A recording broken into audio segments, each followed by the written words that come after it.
to 10 minutes of commercial-free current events. I'm Carl Azus for CNN Student News. Hope your Thursday's going well. We're starting in Syria. The situation in this Middle Eastern country is the world's largest humanitarian crisis. That's according to the U.S. Central Intelligence Agency. Hundreds of thousands of people have been killed in Syria's ongoing civil war. It started in 2011. More than 11 million have fled their homes. And the ISIS terrorist group, which wants to create its own country, has taken over large parts of Syria. Amid everything that's going on, ISIS is destroying historic artifacts. The Muslim militants have taken aim at many relics that aren't associated with Muslim culture. They recently murdered a Syrian professor who refused to pledge to ISIS and to tell them where certain archaeological treasures are in the Syrian city of Palmyra.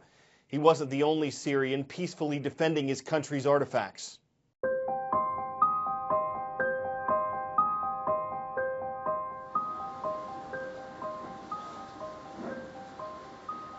This is the centerpiece in the heart of the Syrian Antiquities Ministry's efforts to save this country's cultural heritage, of course, in this time of the civil war. What you can see here is these volunteers here are cataloging small pieces, we can look at them, of artifacts that have been found in various places here in the country. Of course, some of them in places that are now controlled by ISIS. Now, all of them are going to get a number, and then afterwards, what's going to happen is they're going to go to this station over here where you can see that all these pieces are being photographed. And the folks here have already done an amazing amount of work. They've cataloged more than 150,000 pieces already, 35,000 of those from the Palmyra area alone. So they've been working a lot and under very difficult conditions because this building here has taken mortar rounds in the past. There have been scientists from this building that have been killed, and yet the folks come here almost every day to continue this work. See if you can ID me. I'm a water-soluble compound found in many plants. I'm a group of simple carbohydrates, and my most common form is sucrose. I'm sugar, naturally extracted from sugarcane and sugar beets, and I'm pretty sweet. Controversial proposal concerning sugar. It comes from the U.S. Food and Drug Administration, which oversees the safety and labeling of the foods Americans eat. It wants new nutrition labels to clearly show the added sugars in foods. We're not talking about what's naturally occurring in fruits, for instance, but how many grams of sugar food makers add to that. The FDA wants the recommended value for the average adult to be 50 grams of added sugars. The Sugar Association, which represents some major U.S. sugar producers, opposes this. It says the scientific evidence used in the FDA's dietary guidelines is limited and weak, and that it doesn't meet the FDA's own scientific standards. The FDA recommends 300 grams of carbs a day, 2.4 of sodium, and 65 for fat. But sugar? I have no idea, and that's probably because the industry doesn't want me to. I read nutrition labels. Almost all nutrients have a % daily value that gives consumers a yardstick for how much they should be eating or drinking. Sugar stands out because it doesn't have one. Because the food industry fought against it. The sugar industry is very good at lobbying and very, very good at getting what it wants. The sugar industry has spent at least $54 million lobbying since 2009. Soda and beverage companies? Well, they spent $113 million fighting measures like sugar taxes during the same period. Right now, the industry wants the Federal Food and Drug Administration to drop a proposal for labeling sugar. The agency thinks the added information will actually discourage the average American from eating more than 50 grams of sugar a day. Most Americans eat twice the amount of sugar than this particular cap. And Americans aren't overdosing on fruit. They're getting high on added sugar. We're not just talking soda and ice cream. Ketchup, 4 grams of sugar per tablespoon. salad dressing, tomato sauce, even cereals that are marketed as healthy. That means this is 24%, a quarter of the amount of sugar that you're allowed to have for an entire day. Fruit juices.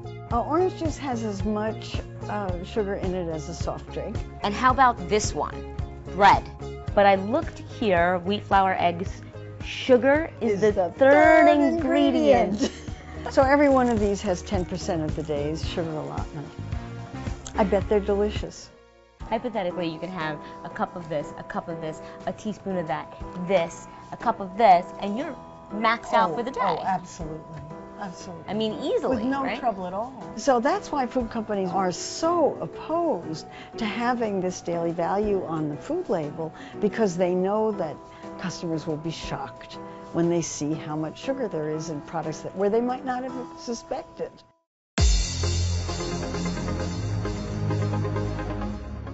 From our roll call request page at cnnstudentnews.com, Santa Fe Christian School is watching this Thursday. In Solana Beach, California, look up to the Eagles.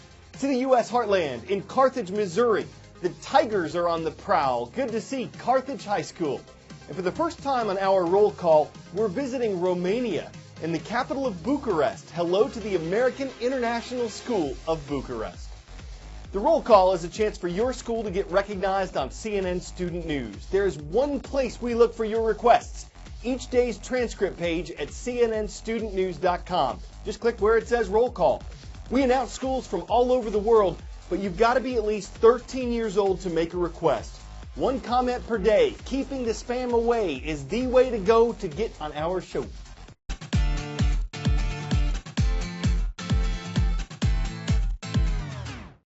The New Horizons spacecraft has traveled for more than 9 years, covering over 3 billion miles to give us our closest view yet of Pluto. Launched January 19, 2006 from Cape Canaveral, the piano-sized spacecraft is the first to visit the icy world discovered more than 80 years ago. When astronomer Clyde Tombaugh first saw Pluto on February 18, 1930, he only saw a pinpoint of light. Tombaugh was using the best technology he had, a telescope at Lowell Observatory in Flagstaff, Arizona. Flash forward to 1994. The Hubble Space Telescope, floating high above Earth's atmosphere, snapped this image of Pluto and its largest moon, Charon. Then, in 1996, Hubble gave us this. A mosaic of images snapped between 2002 and 2003 was assembled in 2010 to give us the most detailed view of Pluto at that time. Pluto isn't the final destination for the New Horizons spacecraft. The probe will keep flying, heading deeper into space to explore a region scientists think is filled with hundreds of small, icy objects. Of course, space exploration doesn't happen cheaply. NASA says the New Horizons mission cost about $700 million, which is about a middle-of-the-road price for missions in our solar system. What it sent back? What appears to be a flyover of the Pluto, formerly known as a planet. Scientists say these are mountains that rise about as high over Pluto as the Rocky Mountains do in the western U.S. The New Horizons spacecraft was about 7,700 miles away from Pluto's surface when it recorded these images. NASA says it'll take more than a year to download all the information gathered by the spacecraft on this flyby.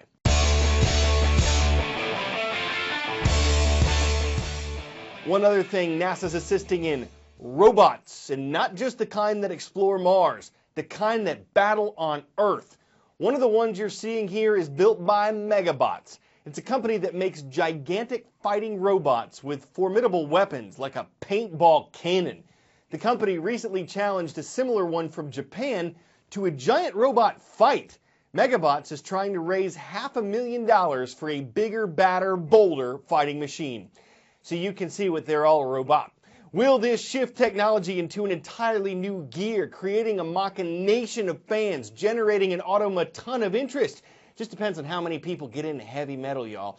I'm Carl Azus, and CNN Student News is getting more programming ready for tomorrow.